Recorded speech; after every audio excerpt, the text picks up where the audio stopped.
tried and true marketing mix and best practice for how to grow your practice through marketing. I will say that there is one constant, and that, as I said earlier, is those that are taking action, and not just action one time, but it's a continual process. Marketing is a journey, it's not a destination, and so it's something that has to be monitored, measured, and really methodically attacked over time. To what extent do changing patient expectations and increasing levels of consumerism in healthcare impact all of this? How much more sophisticated might a practice need to be in its approach to marketing compared to 5 years ago?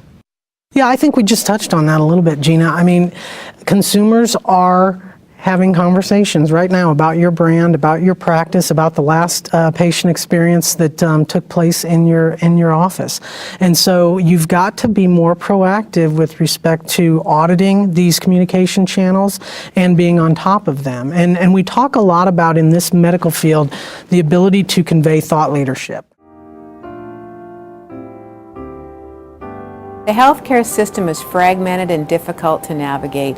Imagine being a patient receiving a diagnosis of cancer and having to find your way through diagnostics, treatment, and surveillance, dealing with multi-caregivers at different points of care. The patient no longer wants to take 3 days to get all their appointments done and travel to multiple locations. They want to go to one location, get all of their treatment in one place, see all of their physicians, and be done with it for the day. The biggest emerging trend we've seen in the last 10 to 15 years. According to the American Hospital Association, 20 to 30 new cancer centers being built every year. Patients and their families are seeking a more integrated approach. The cancer burden is on the rise, and soon cancer will overtake ischemic heart disease and stroke. Hospitals are also struggling with competition and looking to improve quality and reduce cost. One of the ways to do this is to provide integrated services. Critical to that is a facility that's dedicated to the treatment of cancer. Between 2010 and 2030, we expect the number of cancer patients to grow by 45%. The additional onslaught of these new patients is going to put real pressure on the system in terms of the capacity, our resources, our ability to actually provide care. That's going to require new ways of working. There has to be a different model of care that looks at the most appropriate care at the most appropriate time to the most appropriate patient in order for us to sustain what is happening today. Federal agents in Spokane raided several medical marijuana dispensaries today, enforcing federal law that makes selling or possessing marijuana illegal. But for some families, that drug is a godsend in treating a variety of diseases. 2-year-old Cash Hyde was diagnosed last year with a stage 4 brain tumor.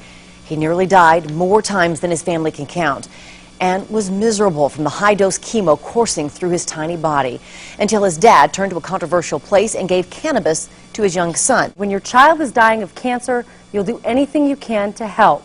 His choice defied doctors, but he says saved Cashy's life. We took him to the ER, and that's when they did a CAT scan on him, and they found a 4.5 centimeter tumor in his brain. They loaded him up, and they were gone to Salt Lake City within a matter of a couple hours of finding the tumor. At Salt Lake's Primary Children's Hospital came the devastating news. Their little boy was facing incredible odds. Brain surgery revealed a peanut tumor wrapped around Cashy's optic nerve. When we arrived in Salt Lake in May, Cashy was so sick that I mean, his eye was starting to get pushed out. He was sleeping 16 to 18 hours a day. He was vomiting. He was pretty much as sick as you can get without being on your deathbed. Doctors cut into Cashy's brain to remove what they could, only about 10% of the tumor. The Hydes could only hope aggressive treatment could get the rest. 3 rounds of chemo followed by stem cell rescue, then 3 rounds of high-dose chemo after that.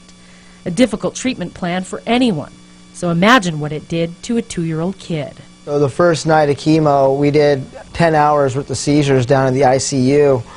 And, the doctors told us then he could have brain damage from these seizures. We don't know where it's going to be in the morning. Just going to have to wait and find out. Cashy spent his 2nd birthday in a hospital bed, swollen and sick from the medication intended to save his life. Doctors were uncertain he would make it to his 3rd birthday. It's overwhelming, I guess, to say the least. And we had a lot of scary things happen in June. He got a blood infection, went and went into septic shock, went to the ICU, ended up coding, and they had to resuscitate him. I was standing like 2 feet away. I had to watch the whole thing. There was a lot of days we were getting told we weren't going to beat it. You know, you're not going to take him home. He is going to die. And those are the days where you really got to really believe. They believed and they prayed. High-dose chemo was killing his cancer, but it was making Kashi sicker than ever. He was taking 120 milligrams a day of 5 different drugs to try to make him comfortable. But that, Mike said, wasn't helping ease Kashi's pain. That's going to help get the tape off. I'm going to hold this, okay? By the end of September, he had gone 40 days without eating. He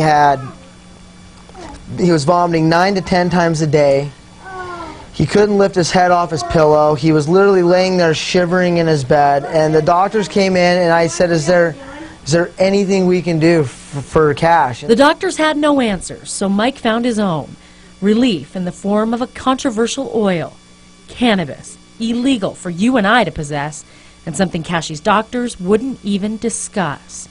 Mike got authorization to give Kashi the oil, and without telling them why, he told the doctors to wean Kashi off the nausea cocktail.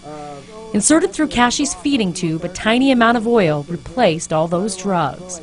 The result, Mike says, was almost immediate. You're watching a kid that hasn't had the will to eat in 4 months, 5 months, actually take a bite of something. He hadn't eaten a thing in 40 days, and it was really incredible just to watch him take a bite of a piece of cheese. You know, it's showing that he wants to live. There you go. Kashi did his last round of high-dose chemo with no anti-nausea drugs. Mike says the doctors told him they were amazed. Mike never told them why. I wanted to tell him, hey, he's on cannabis oil, but I was afraid they would take it away from him. Doctors are concerned about federal law and company policies, but Mike Hyde doesn't care about the controversy or about the political battle over this drug. He cares that his son survived and is convinced not only did the cannabis oil make Kashi feel better, it prevented long-term damage to his organs. For Mike, the living proof is in this vibrant 2-year-old boy. Yeah, it's very controversial, it's very scary, but there's nothing more scary than about losing your child. A week after we did this interview, Kashi was back in Salt Lake for scans, finding out he's cancer-free. He's back home in Missoula, back with his family, back to teasing his big brother Colty. Kashi will spend his 3rd birthday like every kid should, with the fight of his life behind him.